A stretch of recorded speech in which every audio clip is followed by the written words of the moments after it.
तो कितने लोग गया? इतिहास है, कहीं कुछ प्रमाण है कि ढोलक ही पीटना चालू कर दिया। वैसे जैसे खेत खरिहान में एक सियार जब मुड़ी उठा करके बोल देता है तो बाकी के अगल बगल जितने सियार रहते हैं क्या करते हैं भाई? बोलना शुरू करते हैं। हाँ, बोलना शुरू। ऐसे ही कोई एक बाबा बोल दिया कि गुरु नाम से कल्याण हो जाएगा, तो जितने बाबा बन गए वो भी क्या कहना चालू कर दिए? हाँ, गुरु नाम से क्या हो जाएगा? और यहाँ तो आप भी आज भी सुनने को मिला वही बात। कौन सी? करा गुरु नाम का भजनिया हो, चमनिया जोर हो तो हरो। करा गुरु नाम कै भजनिया हो, चमनिया जोर होई तोहारो। तो गुरु नाम न माला पर आता है, न मंत्रों की विधि पर आता है, न पूजा पाठ के जरिए होता है, और ना जीव पर आता है। और मैं तो यहाँ तक ललकार के कह रहा हूं कि वेद पुराण और कुरान शास्त्रों में भी नहीं आता। अब तो हालत खराब, खटिया खड़ी बिस्तरा। जो गुरु का नाम होता है वह वेद पुराण में भी लिखा नहीं होता।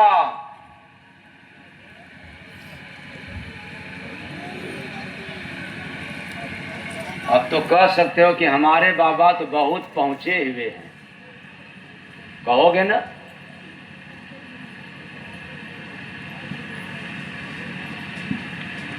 बिना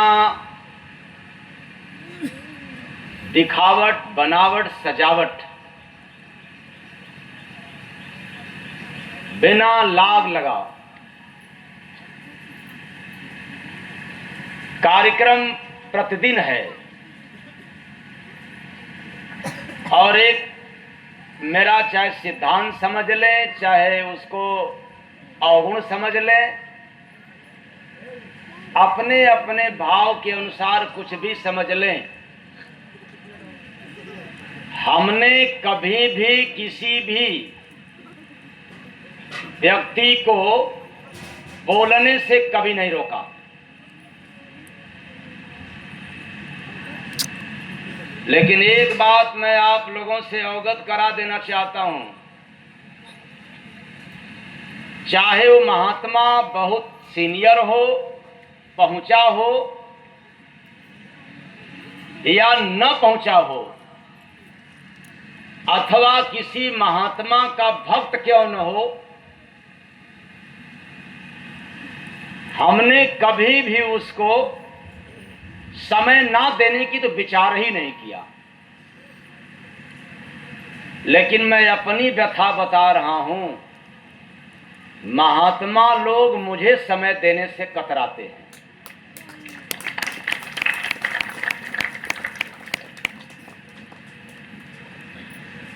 खुला छूट है, चाहे जब कोई जहां भी बोलना चाहे जय गुरु वंदे महाराज के कार्यक्रम में बोल सकता है।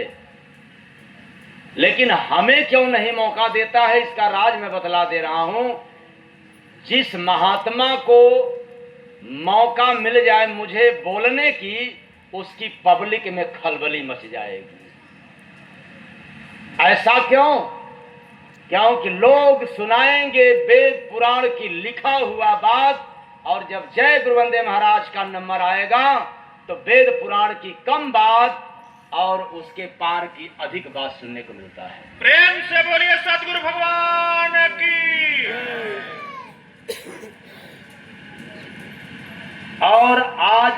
जो सुन लिया, आप इस तरह का प्रसंग सुनने के लिए न जाने कितने महीनों या वर्षों लग सकता है, जल्दी दोहराने का नंबर आता नहीं है। यही कारण है कि लोग मुझे समय नहीं देते। मेरे पास तो स्वागत है, मुझे क्या घबराना है। घबराता तो वह है कि मुझे रामचरितमानस से सुनाना है, गीता से सुनाना है, लिखित बात सुनाना है, अपने गुरु महाराज की बात सुनाना है, किसी महात्मा की वाणी सुनाना है, यहाँ तो गुरु महाराज की ताजा ताजा प्रसाद सुनाना है। कोई घबराहट नहीं। इसलिए मैंने कहा कि जो गुरु का नाम होता है वो कहीं लिखित में नहीं आता। गुरु नाम गुरु देत है, लिखा मिले ना वेद।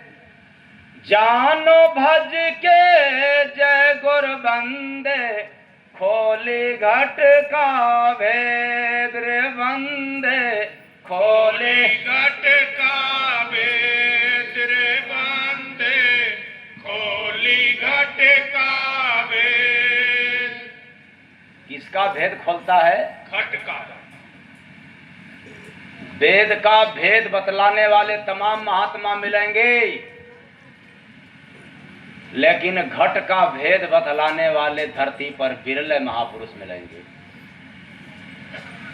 अब मैं आप लोगों से सवाल पूछना चाहता हूं, वेद का भेद सुनकर के आत्मा का तारनतार होगा या घट का भेद सुनकर के आत्मा का तारनतार होगा? घट का। हाँ, घट का। बड़ा गजब है, दिमाग में नशा छा गया है। ये तो बहुत बढ़िया महात्मा है, वेद का राज खोल दिए आज। किसका राज खोल दिए? वेद का, जो लिखा हुआ है। लेकिन घट के राज से कुछ लेना देना नहीं।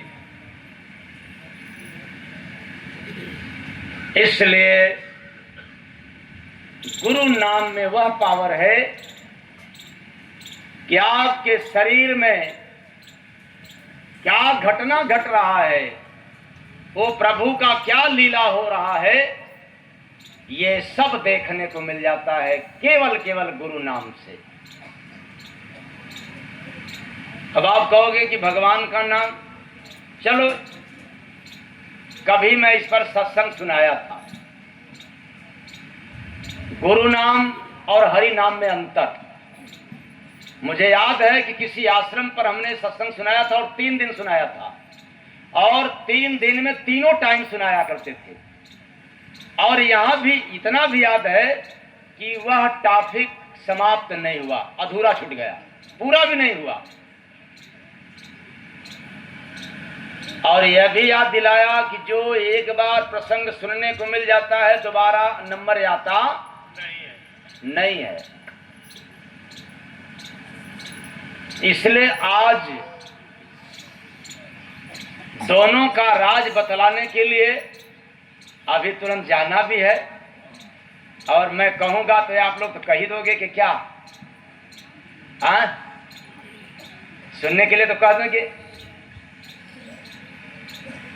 लेकिन मजबूरी क्या है कि गुरु नाम और हरि नाम का राज यानी भेद या अंतर समझने के लिए